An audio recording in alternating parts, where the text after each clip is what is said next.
the world, the illusory world in which humanity is dreaming a story that no longer appeals to it, appears to be descending into chaos.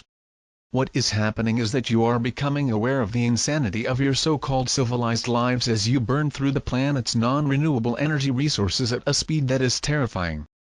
Your lifestyles, while seemingly moderate in their needs and expenditures, are at risk, and the chances that your children and grandchildren will be able to enjoy anything like a similar standard of living look increasingly unlikely.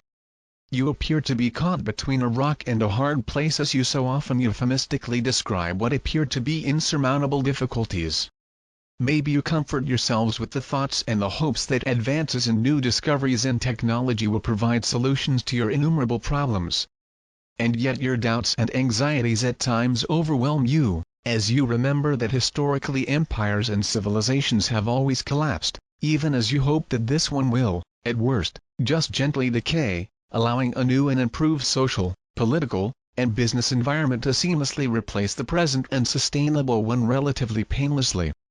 The bad news is that the old order, the old harshly competitive dog-eat-dog way of life, is on the verge of collapse. However, the good news is that humanity is waking up to the unsustainability of constant conflict and planetary despoliation, and in many places people are rising up to the challenge and taking the necessary steps to resolve conflict and reverse planetary damage through wise and thoughtful negotiation.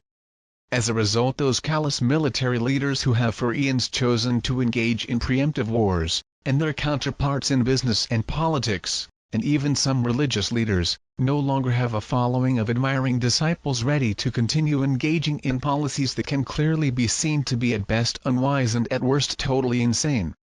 Truly a sea change is underway as younger people, mostly aged 40 or less, with what seems like extraordinarily wise heads on their seemingly young shoulders move into positions of power and influence.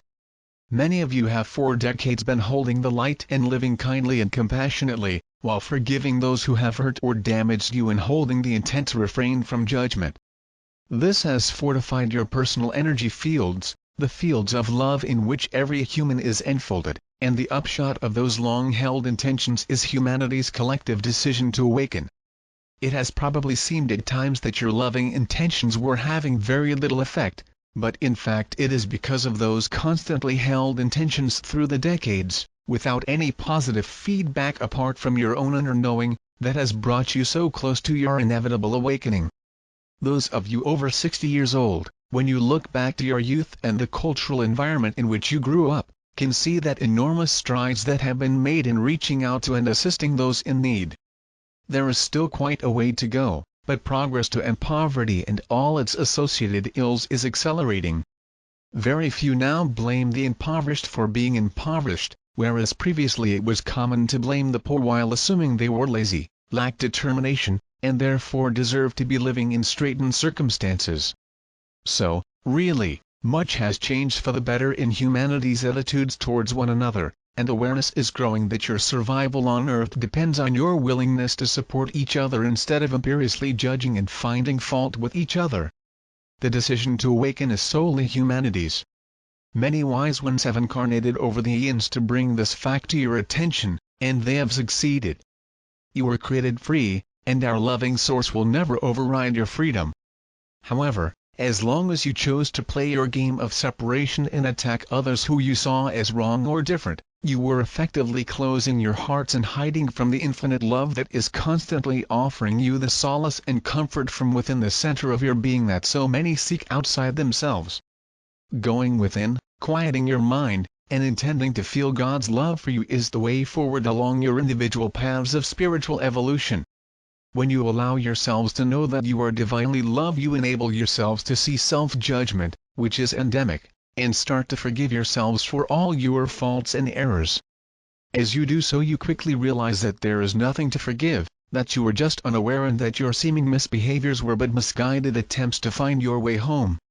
When you truly forgive yourselves, having looked at all the issues that were causing you so much pain, you will be able to accept what arises in your daily lives without fear or anxiety, and you will find yourselves easily forgiving those whom you have judged as wrong or who have hurt you. You will recognize in them the pain you experienced yourselves and understand that they too are just seeking the way home. Forgiveness is release. Forgiveness dissolves grudges and resentments and brings you peace, a peace you could not imagine achieving while holding on to grudges and resentments. More and more of you are engaging with it, and as you do so you are releasing humanity, one another, from the prison that not forgiving builds around you, a prison in which you were hiding in fear of freedom. When you find yourself free you forgive, and when you forgive you find that fear has dissolved and that you are truly at peace. Go within daily to engage with the love that dwells therein every moment. The love that you are seeking so desperately can only be found within. That is where it resides, waiting for you to acknowledge it and allow it to embrace you and fill you with joy and peace. You know it is there, but you have become fearful because you have judged yourselves harshly and feel unworthy and undeserving of its warm embrace. Dismiss those judgments. I assure you that God's love for you remains undiminished, and that there is nothing you can do to change that. All you can do is refuse to accept what is offered, and why would you do that when your acceptance will bring you only peace and joy? With so very much love, Soul.